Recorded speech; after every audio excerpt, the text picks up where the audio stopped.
Entry number 1. I don't know if any of this is going to get through to anyone. If it does, it's probably because they wanted it to. In which case, I'm really sorry. Maybe they just don't even care. Maybe it just doesn't matter because there's nothing we can really do. If you're anything like me, you've seen some weird new shit around town. And more importantly, you've realized it, and you've remembered it a while everyone else goes out their day in ignorant bliss. I don't know how far it goes, but so far, nobody's shown any capacity to register what I'm saying. I can spam it up and down the internet, and I don't get one relevant response. Nothing. I've considered that I just might be crazy, but even crazy people can get some sort of reaction. Somebody would at least try to humor them, calm them down. I've tried doctors, police, professionals. They all just stare off into space when I start to describe this shit, like something is actively blocking the exchange of information. My biggest fear isn't even that I'm all alone. My biggest fear is that I still only perceive bits and pieces of something bigger or worse, that my capacity to perceive all these is shrinking. I can write it down, I can record every last detail, but it's not gonna matter if I become like everyone else. I could wake up tomorrow and look at my journal entries and see a pile of mysterious cake recipes. Who the fuck knows? The first thing I ever saw was the pickup windows. It was just like any other you'd see at a fast food place, but it was right in the side of my own goddamn house. Nothing amiss indoors, but outside, half the block was lined up on my front lawn, reading over a glowing menu full of scribbly-looking gibberish and receiving their quote-unquote meals, if you want to call them that, almost incessantly. They all acted like it was their usual mundane lunch spot, even while the mail lady sucked some rancid-looking glop out of a plastic pouch, congealed blood dripping down her chin. She told me that it was the best she had ever had, quote-unquote. All my questions were met with those blank stares and stupid smiles. I couldn't tell who or what was actually handing out the food or where it was coming from. I could only see blackness. At least, that's how I remember it. Maybe I saw something else, but it's gone now. God, it was only the beginning. All the restaurants in town, the real ones anyway, are typically deserted. Employees will show up to some of them, but they don't really even realize that there's any customers that are stopping in. Some of them even host new windows, practically siphoning off all their business. The things seem to multiply constantly, and I've seen them indoors, outdoors, on houses, on trucks, and even one on a tree. A window is nowhere on the truck, on a fucking tree, dispensing deep-fried slop to an ignorant gaggle of hikers. Near as I can tell, all the products are meat, or some vague resemblance thereof. I can't always tell the kind of animal, or even what kind of body part it's used to be. I see things that have been dredged from some black, godless deep-sea trench. Gelatinous slabs of flesh are binding unnatural colors. Fried bugs just slightly larger than any I'd ever seen. It isn't just the windows either. I've started seeing the shit right on supermarket shelves. Foreign-looking packages with the same gibberish language on it. Occasional bouts of quasi-English like number a million taste or it can dream a great flavor. It all has some stupid logo on it too, sometimes burnt into the cuts of meat. A bug-eyed cartoon hamburger on a little chef's hat. Sometimes it's winking, sometimes it's not. Sometimes it's only after I've looked away. There's even people sucking the shit on live television. Their talking heads come back from commercials, licking blood and grease off of their hands. The weather lady shows up looking for an extra, like a slasher movie. Red stains increasingly thick on a blouse. I didn't think she really changed in weeks. Nobody else cares. Nobody thinks anything is new or odd or different. Nobody but me. My appetite for meat is thoroughly dead, to say the least. I don't think I ever could trust it again. But I've noticed non-meat products are slowly getting rarer. Fruits and vegetables are sitting out longer in between red stocks. A lot of things are just getting phased out to make room for the newer items, quote-unquote. I shouldn't have to say this if you could have already read and comprehend this so far, but for the love of God, don't eat it. Don't taste it. Don't touch it. Don't even try and smell it or look at it.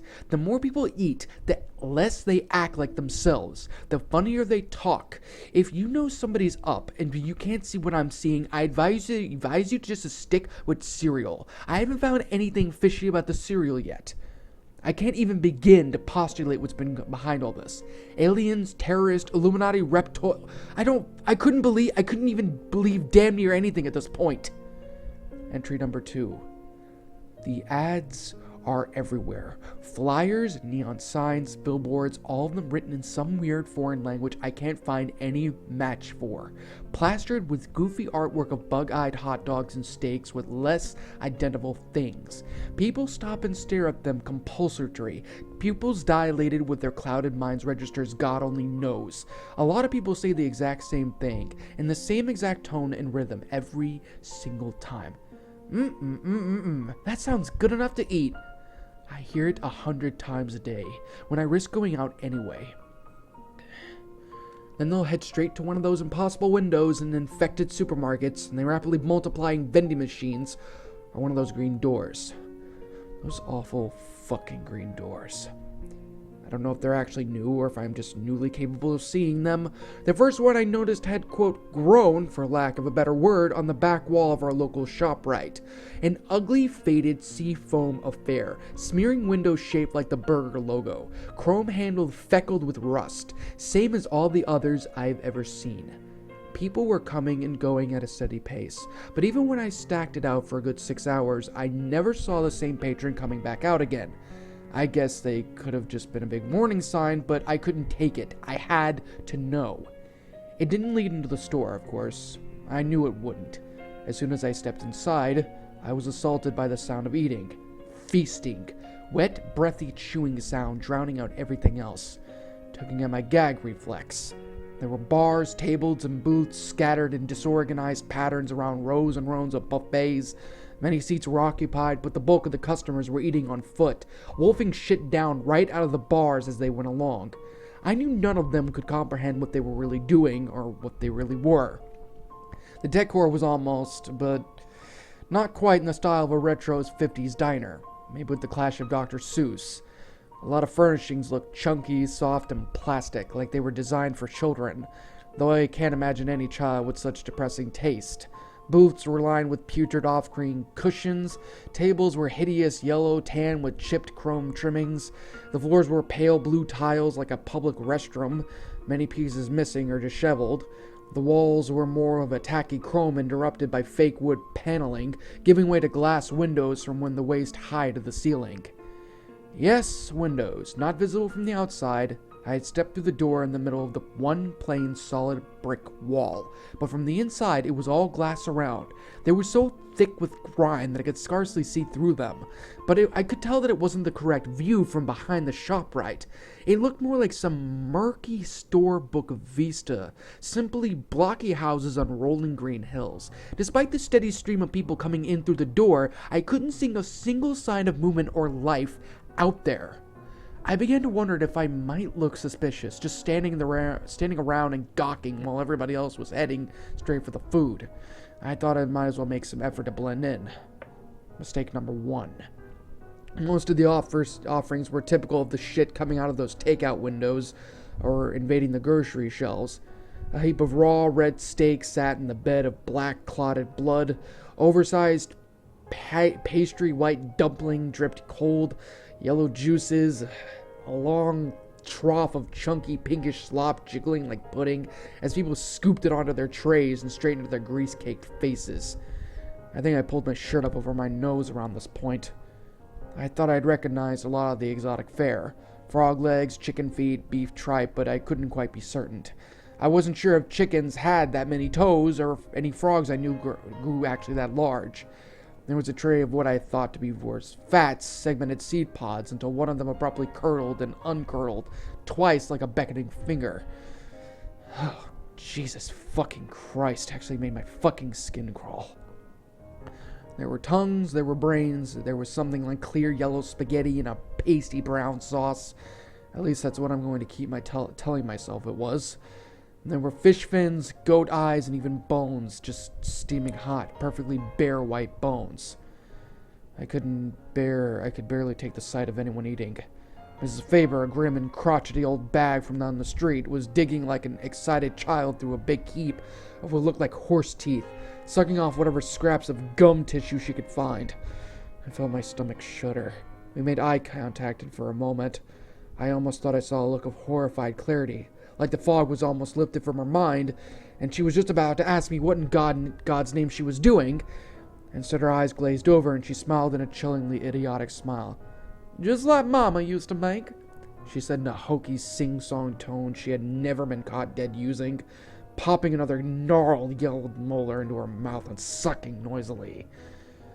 I could taste my own bile at that time. I backed away from that godless orgy of culinary depravity. That's when I saw it. The thing I've come to think of as Egghead. It was wobbling around the bars, arms failing blindly, a chalk-white, naked, sexless human figure dominated by a featureless beach ball of a head. A stick figure made of flesh. The, quote, alien invasion theory was already sounding better and better. The thing was working its way down one aisle at a time and didn't look like the first, like it had a particular goal in mind. It occasionally clutched at someone's hair or clothing, almost as though desperate for attention or even in need of help, but nobody so much as blinked in its direction. I assumed I could get away with ignoring it like everyone else until it finally hobbled its way down the opposite aisle and crossed my direct line of sight. It froze there. The blank, smooth egg face turned directly towards me. I don't remember the sprint home, but I do remember it was the dead of night when I exploded out of that ugly, greasy green door. It couldn't have been later than noon when I first entered, and I couldn't have been ogling the horrors therein for more than 40 minutes from my perspective. I don't know if anything followed me, but I barricaded myself in my bedroom that night just to be safe. The doors and the windows are everywhere.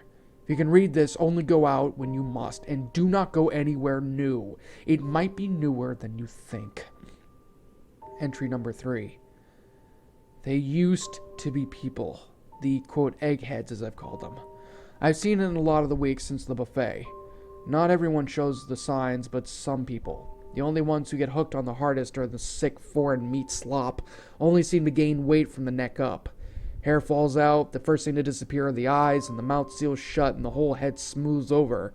They start to wander aimlessly, invisible to everyone around them, forgetting by friends and loved ones. They do nothing but mumble, groping their arms around like they're hunting for their lost eyes. I killed one of them today. I spent my afternoon scrounging around town for normal things to eat, an increasingly challenging task, avoiding the overtly weird shit in half of it. I have to be careful for anything that boasts a new formula or, quote, improved flavor. Sometimes I just have to scan the packaging for the hamburger logo or just check the ingredients for some new gibberish like extracted bone jellies or natural life parts. Some of the untainted stuff is skipping the shelves and going straight into the dumpsters, which I've been digging through when the egghead got on jump on me, cornering me in the one-way alley between the Safeway and the Walgreens.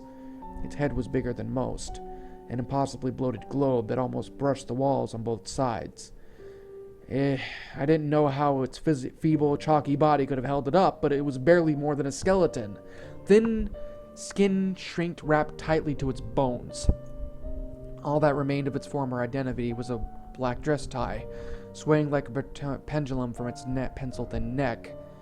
An incoherent mumbling sound at once panicked, apologetic, and threatening as it staggered towards me, limbs outstretched. I had nothing to defend myself but a bag of stale bread and a warm can of Coke. I screamed at it and told it I didn't know what it wanted, and there wasn't anything I could do for it, but it just kept coming at me, mumbling. The moment my back hit the wall behind me, I snapped. I grabbed the nearest garbage can lid and swung it with all my strength, slamming it straight into that fat, bulbous face like a battle axe. It felt like striking a huge, totted basketball. The mumbling grew frantic, more confused as the thing stumbled backwards, gravity tumbling at its awkward cranium, arms whirling cartoonishly as it fought to regain its center of balance. It was like some bent slapstick routine that somebody struggling not to drop a wedding cake.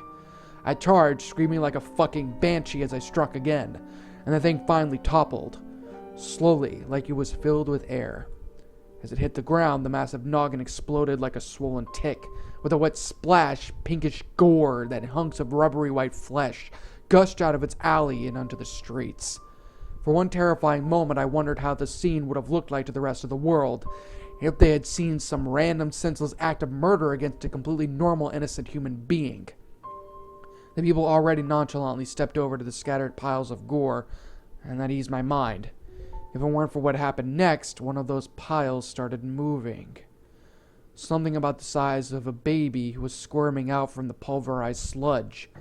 A fat, slightly obese, long shape with a long, thin, wiggling appendages underneath, still too thick with gore for me to make out any details.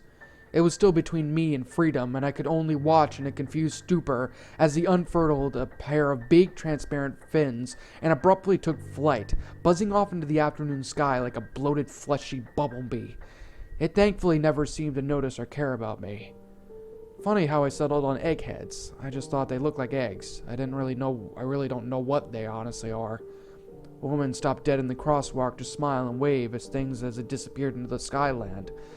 It continued on her way with only a momentary look of puzzlement, that "what am I doing?" look, followed by, well, whatever, one I've honestly grown so accustomed to over the past several weeks. When I got home, I started reading up on the diseases, parasites, bugs, puzzle pieces dropping into place.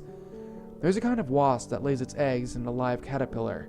When the larvae hatch and modify the host's entire metabolism to suit their needs, the caterpillar eats more, grows bigger, all to provide the developing wasp with more sustenance. This kind of shit is everywhere in nature. There are microbes that are mice suicidally attracted to cats. There are flies that grow inside the heads of ants to keep them moving even after their brains are eaten. It makes so much sense. Maybe they're from space, maybe they're from hell, maybe they've always been here, topping one species, one civilization after another. Who knows? They feed us so we could feed them, so they have a nice warm body to keep them safe and nourished until they don't need us anymore. We're just a herd of cattle, oblivious to our position in life as we're fattened up and slaughtered by something that looms just above our understanding of the natural order. I don't know why I can see them, why I can see that they're feeding us. I'm like a cow who grasped exactly what goes on in the slaughterhouse, and I can't stop thinking about the cow who had never hoped to accomplish with that knowledge. If anything, your guess is as good as mine. Entry number 4. Today I followed one of those flying things. They eventually broke out of the eggheads of their own, often taking 30 minutes or so to wipe the gore off their slimy bodies with their squaggly legs before taking into the air. They never shown any aggression or any acknowledgement that I exist. They just flutter away like they have somewhere to be. And apparently they do. It was in a Walmart parking lot that I witnessed another hatching. The eggheads were stumbling between cars, clawing at its own face, reaching feebly out to passers-by like it still thought it could be saved. It hadn't even hit the ground before its featureless face started to crack audibly, pink goop dribbling like raw yolks. It collapsed against a minivan and stumbled limply to the pavement as a big hunk of its scalp popped off with a wet, solid crunch. The thing inside was throbbing, swelling up like a pufferfish to blow, and it pushed open what was once a human skull. It throbbed and squirmed its way out of the ruptured cranium, looking like nothing so much as a wet, rubbery horsefly made of chewing gum, or an inverted brain with membranous wings. It branched limbs and withered night crawlers barely supporting its violated, ruscous body. The wings trembled, and almost cautiously at first, before it took its first blind leap into the air and smacked well into the ground. It was a dud. It was another shot at flying, awkwardly bobbing for a few feet before it dropped with a rock with another pitiful wet smack. I laughed pretty hard. When invisible monsters are devouring the human race and nobody cares, you tend to take whatever entertaining you can get. It took off again in the same direction, landing itself on the hood of a Jeep. The little guy was determined. That was when it dawned on me, the opportunity I'd stumbled across. They always disappeared into the sky before I could even get a sense of their direction, but I could easily tell this one on foot. I figured, worst case scenario, I'd see nothing new and just have to take the bus back to town. As luck would have it, its destination wasn't far, and I came close to giving up, waiting for the damn thing to collect itself every 10 to 15 feet, watching it plummet like a bent paper airplane and founder like a dying fish for minutes at a time. But not an hour had passed before I learned its little secret. Half a mile from the crumpled remains of the egghead. A porta-john. Between the magic doors, greenish advertisements, mutant snack food, and old shit I couldn't even begin to get into, I'd never stopped to think about the bright blue portable toilets that seemed unusually common as of late. I never needed one, and with the seemingly perpetual road work guzzling our tax dollars for as long as I've lived here, it's not as though they were all strange a sight. The grimy plastic door quietly swung open as the brain bug flopped closer. I feigned disinterest, doing my best to pass by as obliviously as everyone else, but snuck a quick glance into the open honeypot. The brainfly, as I decided to dub them, was already careening down a long, darkened tunnel, stretching as far as the eye could see, all somehow contained in a small, single portable shithouse. Nothing unusual these days. As I made my way back into the car and drove the rest of the way home, only one thought persisted. I had to know. Reality was unraveling around me. Former neighbors were fighting in the streets for rancid mouthfuls of fish guts. Giant hamburgers were lighting up the night sky on neon signs that dwarfed entire buildings. Things were eating people from the inside out, and all I wanted was an answer. Even a hint. Any hint I could find. I didn't suspect that there was anything I could do, and any day now I would wind up waking up another deluded zombie, another gluttonous slave to their deep-fried maggots and pickled eyeballs. They could grind me up and serve me in the buffets for all I cared. I didn't give a shit anymore.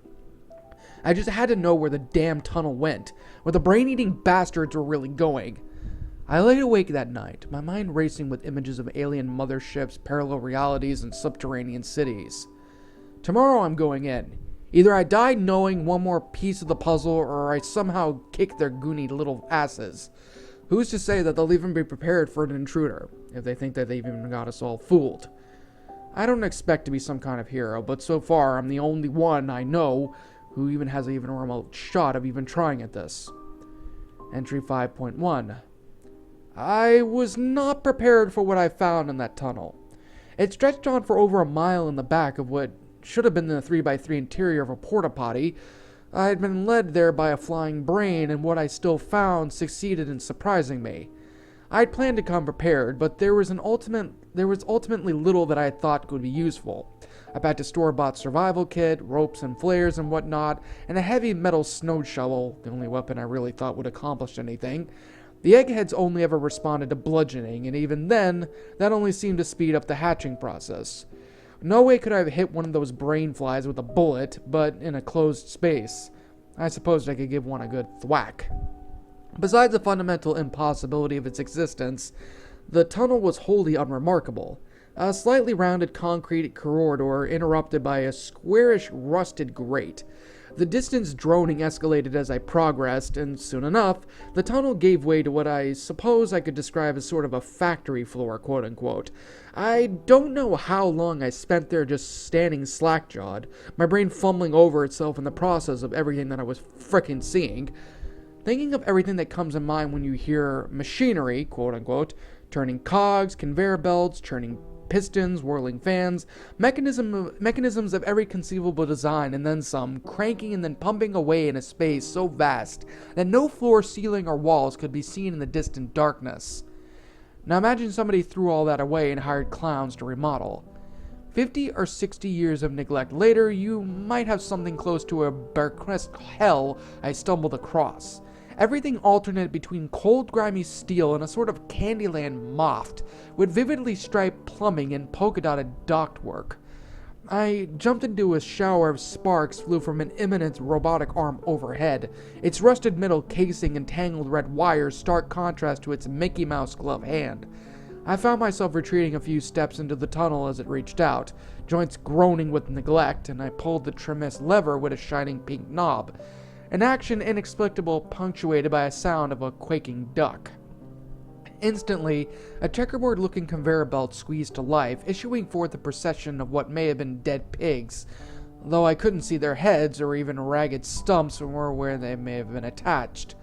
With a ridiculous side whistle sound, another huge object rose into view, an angular pink and purple funnel the size of a swimming pool.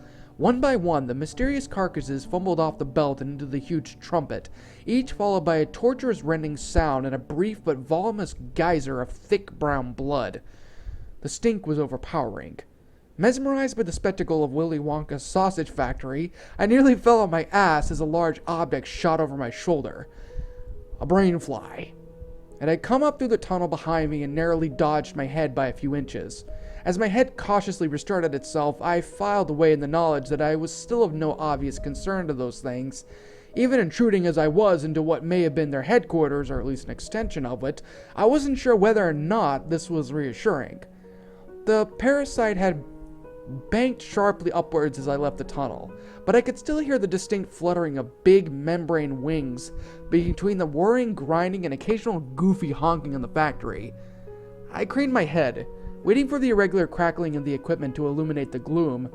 Sure enough, I could see hundreds, thousands of glistening pinkish shapes passing a good 10 to 15 stories overhead, all in the same direction. I followed. A network of catwalks made navigation relatively easy, and I was usually able to keep sight of the concrete wall I had emerged from. Tunnel entryways were frequent, brainflies periodically zipping through to join their brothers and sisters above.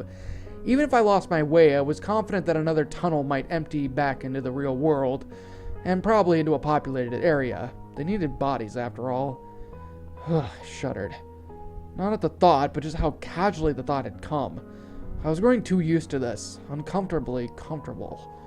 The Szechuan slaughterhouse offered no shortage of grotesque spectacles.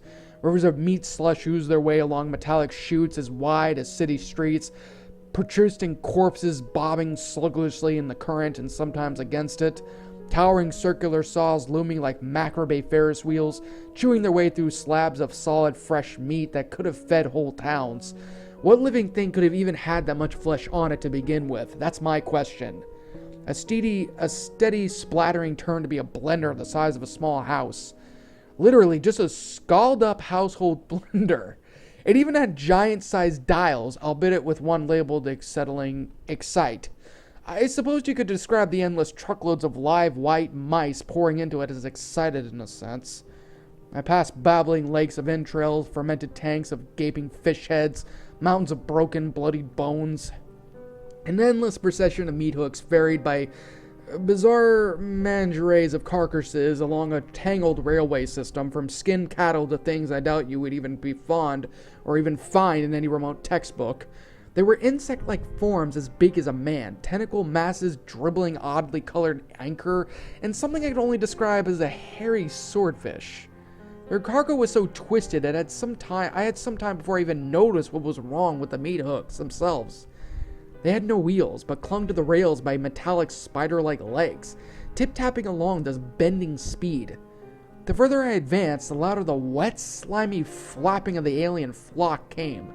More and more streams that were converging into a single mass migration, their collective wings nearly drowning out the buzzing, grinding, and splattering of the factory. I still wasn't sure what they were looking for, but I knew I was getting closer. Entry number 5.2. I had ascended 6 levels from my starting point, where I first had to run in with the non-barreline brainfly life. My mind almost tried to brush it off as a rat at first, a tiny white shape scurrying across my peripheral vision. We both froze when I moved in for a closer look. The odd little being was only a few inches tall, pale and vaguely humanoid with a large and nearly spherical head. It reminded me strongly of one of those eggheads, but there was little chance of this thing ever being human. Where there should have been eyes, there was nearly a pair of gaping, bloody-looking holes, and a mouth was a simpler circular hole. In its pale, translucent little hands, it carried a hunk of meat. It didn't look dangerous, but it could have very well breathed fire for all I fucking knew. I cautiously raised my shovel and took a step back, not wanting to arouse any aggression, and the diminutive imp jerked into motion. In an instant, it crammed the meat into one of its empty eye holes and took a flying leap off the catwalk, landing with a soft, wet splat on a lower level and scampering off into the darkness. From that point on, the tiny creatures seemed to be everywhere. I'd catch them watching me from around corners or bustily snapping scraps of food from conveyor belts. I suppose a rat comparison wasn't that far off, I guess. But if the brain flies flew and the little goblin things were only vermin, exactly who or what had the catwalks have been conducted for? I would get my answer soon enough. Entry number 5.3. Following the airborne river of winged brains, I was ultimately brought to what seemed to be the first of a steel wall, held together with colossal beams and rivets. To either side, it appeared to be gradually curving away. The exterior of a roughly circular structure. High above me, my stream of brain flies were pouring through a grated porthole of 100 feet wide, gaps just large enough to accommodate their wingspan. I could make out an additional portholes in the distant left and right, with more slimy flocks slimming in. This had to be it. Home base, a mothership. The catwalk continued through a significantly smaller porthole into something with a vast stadium. Distant electric lights confirmed in a circular shape across a mile across. Its floor was solid polished concrete, while the ceiling was obscured by a torrential storm of living bodies, dozens of brain flies streams converging into the open roof of a looming concrete tube at the center of it all. A good 20 stories in height, an eerie green glow pouring from the top of the monolith tower like some doorway to another realm. A wormhole back into whatever obscene universe the things truly called home. A three-dimensional web of suspended pathways encircling it all, entwining into a network of immense, grimy pipes a semi could have easily driven through. It was all so magnificent, yet so horrific I didn't even realize it was still moving forward, my jaw hanging in dumb fascination, nor did I immediately grasp the significance of the metallic sounds from behind me. A sound like a grate being shut. My brain mulled over the thoughts for a few more moments before I wheeled around in a rush of panic. The tunnel had indeed closed off. The soft roar of brain fly tornado was joined by a new sound not unlike the bleating of an alarm bell. And then came the meat. I had the good sense to start moving as soon as the nearest gaping pipe began to shudder and gurgle, trickling a thin stream of red-brown slime for a few moments before finally erupting into a torrent of chunky sludge. All meat. Meat and meat juices. A few yards away, another pipe vomited to life. At first, I thought the intention would be to drown me. I didn't doubt that for a second that there was enough meat in the factory plumbing to fill this place completely, but I was quickly appearing that my demise wouldn't be so simple. The meat seemed to spread out much farther than mere gravity would dictate. Wherever I ran, it seemed to flow directly towards me, winding in streams like the pseudopods of an enormous amoeba. Not my imagination. It was the worst-case scenario, but at this point, far from surprising, I'd already seen moving, twitching things come out from the takeout windows, things that couldn't possibly have even been alive, but railing frantically even as they were being torn apart and devoured by increasingly fatter, greasier mouths my neighbors. A chain of green-tinged sausages rose slightly from a nearby heap like an intoxicated cobra. I gagged a little. Emerging mostly from the outer edges of the chamber, the living flesh was forcing me closer towards the tower where I had no other choice but to ascend the catwalks. I was probably going to die either way, and it was probably going to be hideous. At least I might sneak a glimpse at an alien world on my way out. Entry number 5.4. By the time I had climbed only 3 levels, I couldn't see any empty floor space below me, only a solid lake of meat, rippling with unnatural life like a pit of deformed, blood-soaked maggots. I could see pieces beginning to climb after me, questioning blindly until I figured out the stairwells are simply creating a snail-like up the side of the tower.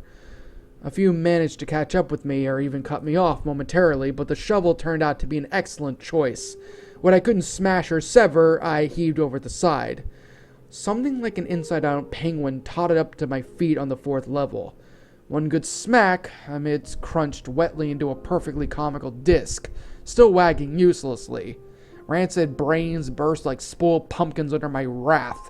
A writhing mass of intestines inexplicably squealed and died, quote-unquote, once I chopped off what was loosely employing as a head end.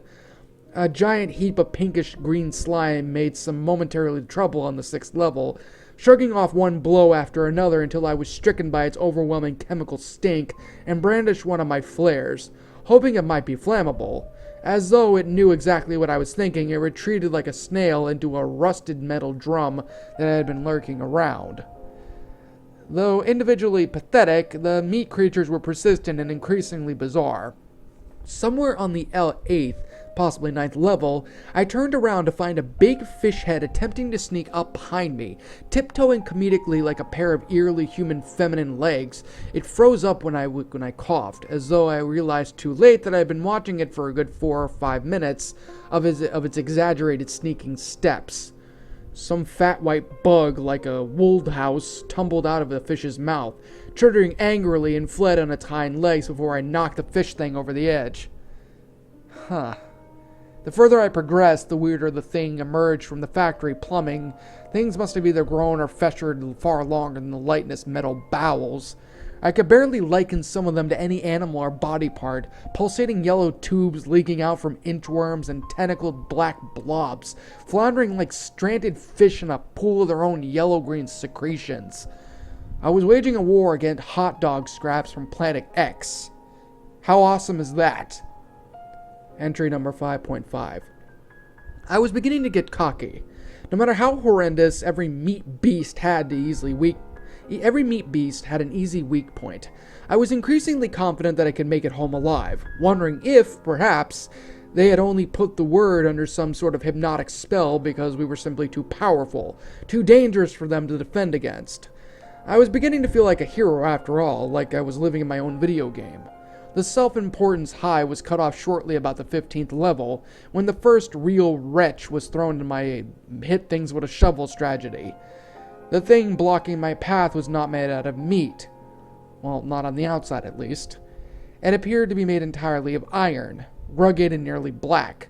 A torso like the department store mannequin stood atop 3 jointed knobby legs, and a single arm terminating at a pair of jagged tongs, periodically clacking shut.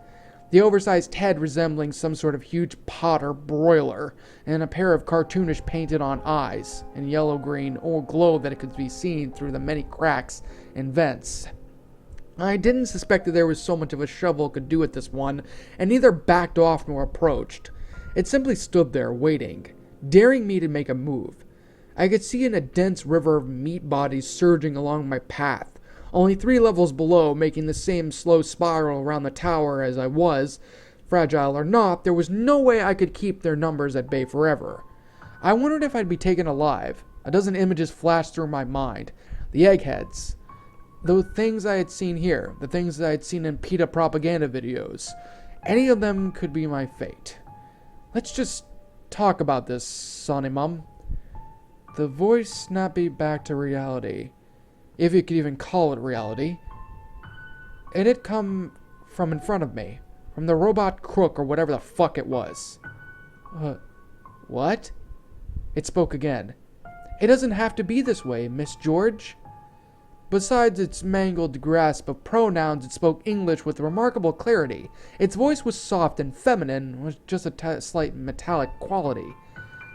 I'm sorry? Was all I could manage, still dazed. We can put you right back where you belong, little thang-a-dong. We can even fix you up like the rest. You'll never know. I knew exactly what that thing was talking about. The brainwashing.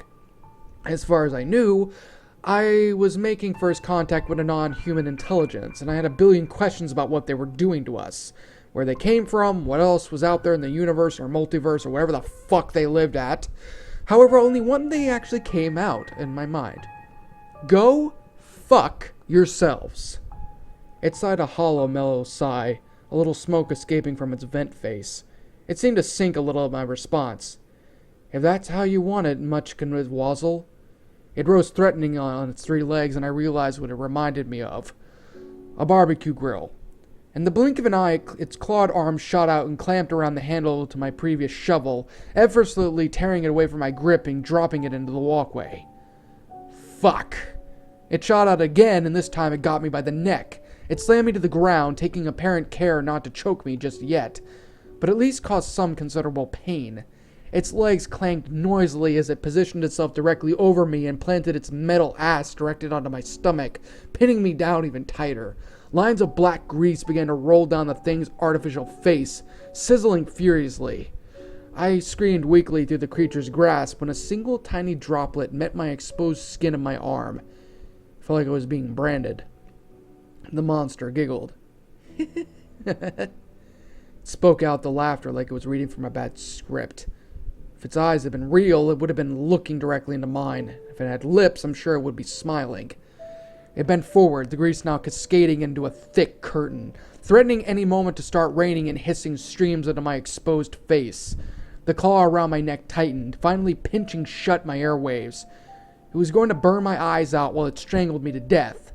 I let go of the thing's arm to shield my face as best as I could, wishing I had the foresight to be wearing heavier grade gloves as I awaited the torrent of boiling grease, the thing's giggling reaching a fever pitch. It stopped. The grease didn't come. Removing my hand from its eyes, I saw that the monster's head had turned away from me. "You!" it shrieked. I couldn't tell what it was looking at, until it unexpectedly loosened my grip on my neck and lurched to its feet. I could see small white shapes out of the corner of my eyes. "Ugh! Gross! Gross! Gross!" It wailed like a child as its rubbery hobgoblin scraped at its metal body like a boneless Geico lizard's. It started to stumble around, trying its best to pick off the teeming pest with a single arm, but they slipped through and clawed like jelly. I wasn't sure how long it would be distracted, as I dove for my shovel before teething painfully to my feet. I could see the swelling legions of meat just one level below. Vile things! Vile! They're in my vents! I was almost too fascinated to act. The homoglobins had pried the lid off that rusty grill head, exposing an oily, blackened little form underneath. It was too tangled and burnt to make out, but I could see various limbs waving frantically to keep the gremlin things at bay. I raised my shovel, prepared to strike.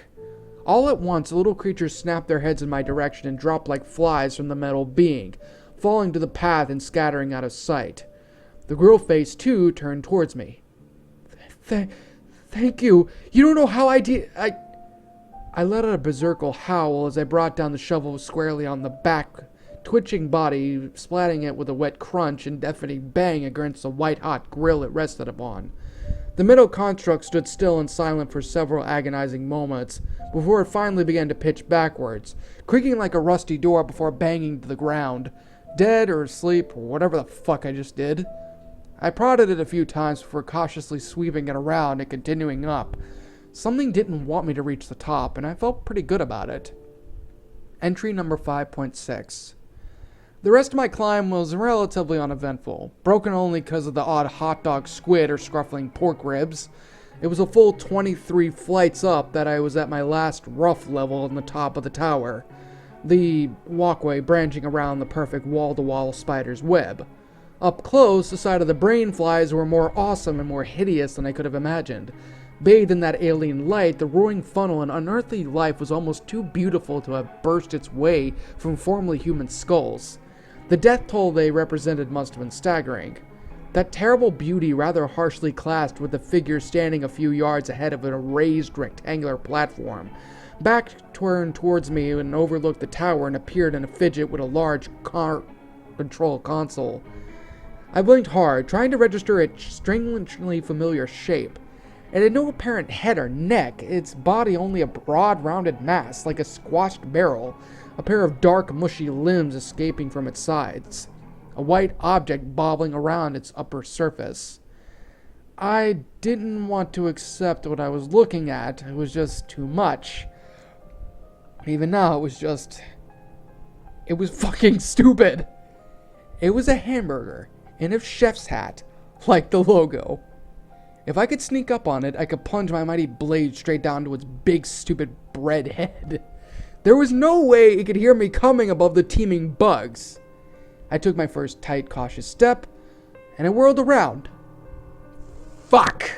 For a long time, we stared at one another. The rancid-looking beast regarded me with bulging, bloodshot eyes the size of soccer balls, oozing and twitching as it looked me up and down. I didn't know what else to do, or was going to finally break the staring contest. I lowered my shovel and raised a hand in greeting. Hello? The moldering sandwich stood still for a few more moments before those slimy eyeballs rolled in their lidless sockets, as if it just said or done something even more ridiculous than the thing's very existence. I almost began stammering a follow-up statement when one of its slimy appendages suddenly reached for a huge bright red switch on the console and nonchalantly pressed it. It raised one of its sludgy beef hands and gave me a sort of a tootly-ool finger wave as the entire platform abruptly plunged through the floor and disappeared out of sight, the elevator shaft sealing off behind it, and moments later, the catwalks began to flood with activity. Entry number 5.7. From somewhere on the opposite side of that glowing flying brain tornado came dozens of new shapes. Meat beings were pouring from some unseen new opening, already looking larger and meaner than any of the oozing rejects I had been mowing down. I didn't suppose my little gremlin friend was waiting nearby with any flamethrowers. The first thing that reached me was a squiggly bear-sized yellow mass of soft, tangling limbs, rolling around in a seemingly abnormal speed. It looked almost like an octopus until a long neck sneaked out from its warty folds, snapping me with an orange beak. A giant, boneless chicken. Why was this my life? With a surge of contemplating bloodlust, I hacked mercilessly into the abominable thing long after it had ceased moving, only for something else to whistle just over my head. I spun around the shredding remnants of the octobird, coming face to face with the featureless dull crotch of a bear of skinned legs, 6 feet high and fused to the hips. I staggered back, foolishly slipping on a scattered chicken guts and landing flat on my back. The legs terminated in needle-sharp lances of bone, precautiously balancing on the metal mesh of the walkway. They raised one wicked lance into the air again, aiming straight for my eyes. And it was a miracle that I put the shovel between us quickly enough. The leg seemed to momentarily vanish with the speed of its strike. It took a moment to regain its balance as it bounced off the shovel, the thin tip of its bone holding up distressingly well. I barely managed to sit upright as it took a stab for my heart, and I scrambled to my feet just in time to deflect a third strike. Enraged, I swung the shovel with a barbarian's axe, and the legs toppled. While they flailed over the guardrails, I could swear to God I heard them utter a soft, high-pitched, "Uh-oh." From another direction came a throbbing heart the size of a small car, ambling along the branching veins, an equally gigantic steak knife protruding from the center like a metallic snout. It reared back, raising itself a full 8 feet in its tendrils, and let out a high-pitched, rat-like squeak. Nope! Fuck that! I attempted to flee down another branch of the metal web, but my course was soon interrupted by a clattering scarecrow like assemblage of bone shards and flimsy snoo, chattering like many fractured dog-like skulls as it swung a large saw-toothed jawbone at my stomach. I struck back with my own weapon, its skull splintering even furthering beyond recognition. My adrenaline was surging, as single-minded as the gore-faced hordes themselves. I demolished one twisted child of Satan's deli after another. I toppled shuffling golems of pork scraps, wailing ghouls of dripping lard, a serpentine mass of fused chicken feet, and even that giant squeaking heart, its arteries dousing me with geysers of hot blood as it throbbed its last substance.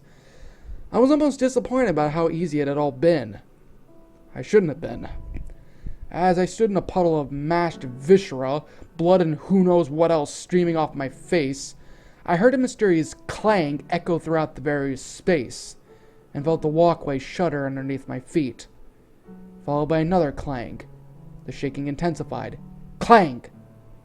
It reminded me of a rather uncomfortably of a huge heavy footsteps in the grated floor. 2 guesses what it was. Come on, I dare you. Entry number 5.8. As the stomping grew louder, an even larger figure emerged from the other side of the flying brain tornado, a shape looming 15 feet in the tall, dim, flickering green light. Like the pressure cooker bitch or whatever that was, it had a largely metallic appearance, though at the same time strangely organic. Its spiny, nearly skeletal body didn't seem like it should have been heavy enough to rattle the floor so violently, its long bony feet terminating in thin sword-like talons. Most of its weight was likely concentrated on its head, immediately recognizable as the shape of a sausage grinder, slowly wavering with each laborious step. A pair of slimy eyeballs like the Burgurr man stared down at me at one side of this huge contraption, and where there should have been a handle was only a black skeletal arm ending in one of those white, cartoony gloves. Its worst characteristic by far was the way that it breathed. A hollow metallic wheeze of increasing speed and intensity, the panting of some starving dog that had just caught a whiff of fresh roadkill. It stepped effortlessly from one catwalk to another, like a spider scrambling in slow motion along the strands of its web. And as it drew closer, something unimaginably worse began to happen. The meat. All the meat I had just slaughtered for at least its second time was beginning to move once more. At once, the multitude of horrors around me began to writhe, stumble, and drag themselves towards the grinder-headed giant, whose single arm shot out the moment one groping, rotting pile of giblets came within its impressive reach. It lifted its shiny, sticky mass up to the filth-caked funnel on top of the grinder head and dropped it straight in. It continued to stomp its way into the general direction, scooping up more monsters and dumping them into its upper orifice until they were nearly spilling over the sides, a churning bathtub full of flesh and innards. The thing was slow, but as I ran from one end of the spider's web to the next, I found every possible exit sealed tight. And by now, the meat rising from below had already reached my level. There was no way out. There was nothing to fight. I can only keep running. I turned to look back at the grinder being, still ponderously but recklessly pursuing me in a straight line as I was forced to zigzag. It snatched up the last straggling monster, some sort of spider-legged white pod resembling nothing I really recognized, and dumped it in with the rest. Without slowing down, the monster clenched its now blood-soaked glove and began spinning its entire arm in the sockets, around and around with a ratchet-like noise, the collective mutants churning and twisting as they were sucked deeper into the grinder. I turned to continue running, but made a few more yards before a sickening, flatulent, sputtering sound echoed throughout the chamber, and something thick, warm, and wet slammered hard into my back. The catwalk dropped away as I had swung through the air and brought my face to the grinder man's unblinking gaze. I was being held tight in an enormous, pulpy pink hand, wavering at the end of the tentacle limb comprised entirely of raw ground meat. It had formed the limb of every walking nightmare I had spent the last of my energy putting down, and it flung like a lizard's tongue with pinpoint accuracy, instantly subduing me in a good 20 meters away. I squirmed and thrashed desperately, but only fell further mixed into my dense, tarry muck. The crank arm continued to twist, and more screaming noodles of processed tissue slithered at the end of its makeshift appendage, cocooning me in more layers of raw flesh. I was once again reminded about a spider. As I sank deeper into the sinking, slopping mire, I suddenly found myself transfixed on what was directly behind the metallic giant. I could finally see into the tower, into the vortex, down into where those wretched alien brain hackers were all going in such a hurry. At first, I was only confused. The significance of what I was seeing almost didn't want to register. Bitter, rancid meat juices were beginning to flood my mouth. Tendrils of beef sludge were probing at my eyes and nose. My world was going black. I was being smothered to death. But on the inside, I just couldn't stop laughing. Entry number 5.9. I awoke the following morning on the floor of my own home. Alive. My body was caked with meat gunk and my clothes sticky with blood. Not a dream. What little must have been in my stomach promptly emptied itself into the carpet. I guess I'd be tearing those up soon, if it was any real point. I staggered to the shower, my mind racing with all I had seen at the meat factory. They had apparently neither wished to kill me or erase my memories. I guess they knew as well as I did that there was nothing I could do to them. After all, if cattle couldn't do much to change their fate, what hope was there to be cattle feed?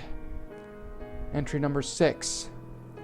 I tried to get to the fountain Coke at a 7-Eleven and some sort of pinkish gunk goiled out of the soft serve, smelling like hot bologna.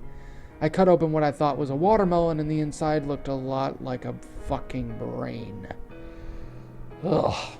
I unwrapped an almond joy and got nothing but a length of a bone filled with a clear yellow mush. I put money into a Coke machine. I saw the bottle tumble to the bottom and I reached to the door and I pulled out a heart, still beating. I hurled it to the pavement and stomped on it like nothing but a red sticky stain. I came home starving, not even surprised by the flock of chickens hobbling around my front lawn, plucked and headless. I staggered to my kitchen and cranked onto another box of cereal from my dwindling stash. Cat food stink. Cartoon hamburger. The words superior food matter had replaced frosted flakes. Tony the Tiger was just a grainy photograph of a bobcat. A box of Lucky Charms now said, add a tissue rind, some of shitty JPEG stock art of nobody leprechaun. The Cheerios had become orgasmic part, add fluids. The rest of the part was dominated by a close-up of clammy gray intestines. I rummaged through the whole supply in a daze. Red blood materials, marvelous food nugget. None of this was where I had bought it. I didn't bring home anything with a single letter out of whack. The last box used to be Cocoa Puffs, my favorite. Fred Flintstone was looking like Fred Flintstone, just far too real. I could see every pore on his lifelike fleshy nose. This was now apparently a box of flavored meal substance. Whatever. What the fuck ever. I ate it. I ate it and it was goddamn delicious. So was a mysterious can of your sick favorite meat paste waiting for me on my coffee table. So was the cup of what looked, smelled, and tasted like liquid bacon straight from my own tap. The black thing in the refrigerator was sweet as maple ham, even though it looked like the bastard child of a caterpillar and a starfish. But the best thing so far was the steak. A huge, red, juicy steak ready for me in the seat of my car. It wasn't even the flavor that made it so good. It was the screaming that came with it.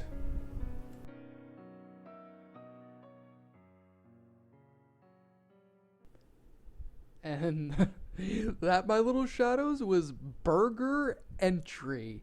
A, weird, funny thing creepypasta. Oh my fucking god!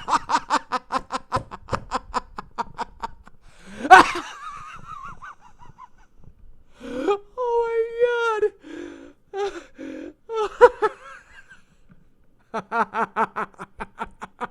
God, I love this.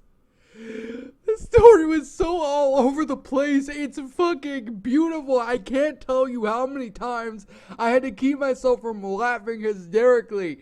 This story is so fucking beautiful. I love this story to the fullest extent that love can give. Writer, I will admit, the story was a bit confusing, but I truly don't care. This was such a beautifully well-made, weird as all hell, but funny as fuck kind of story. I don't think I've ever been... I love this. I fucking love this. Oh my god. And there's even a website too. Oh my god. There actually is a Burgurr website. I gotta look this shit up. I swear, if this actually does exist, I am linking. Okay, no, it actually doesn't. Well, still. God dang it, though. That was such a funny fucking story. I love it. I love this story. It's beautifully made. It's funny as all fuck. It's weird. It's a little bit creepy, I'll admit.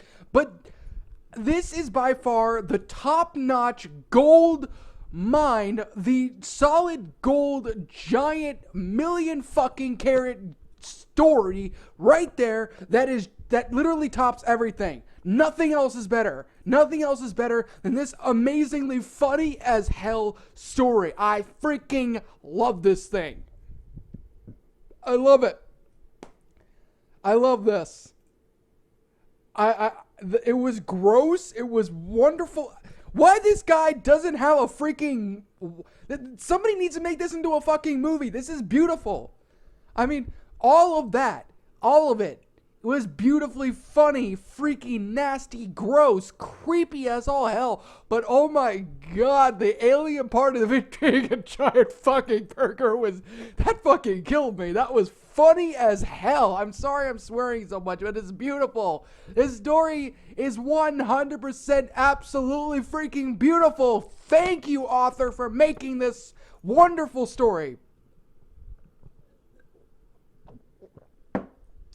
But as I've said before, this is my own personal opinion. You all might be extremely confused by this story, and I don't blame you. It is a confusing story, but it's funny as hell. My final freaking rating, I'm giving this one a 100 out of freaking 100. Top notch, number one, best creepypasta ever. This is literally on my number one favorite list right now. It's a beautifully made story. It's all extremely funny. It's weird. It makes no sense, but it's awesome that way. I love this story to the bottom of my heart. And you all should love it too. It's awesome. But yeah, what did you guys think about this story? Did you like it? Did you not? Were you confused? You probably were confused. But seriously, awesome story. I love it. Let me know your thoughts down in the comment section below. I'm the Shadow Eater. Thanks again for watching today's episode. And like always, roll the outro because I'm out. In fear and surprise as your eyes widen, your mouth goes dry with each battered breath. You try to scream, your mind begs to leave. Glued to your computer screen, the killers they slash, the tapes burn and crash. The cartridge you bought will be your final haunt. The rituals of hate will seal your fate. The tears you shed will be from the fear-gripping horror-driven nightmarish gore-filled, terrorizing, hateful, burning, violent, rage-inducing, knife-slashing, blood-splattering, silent screams. Only time will tell if you will escape this online hell. Your horror-filled obsessions will come with its own regressions. Your pathetic screams will not be heeded in any way, because your nightmares will come at any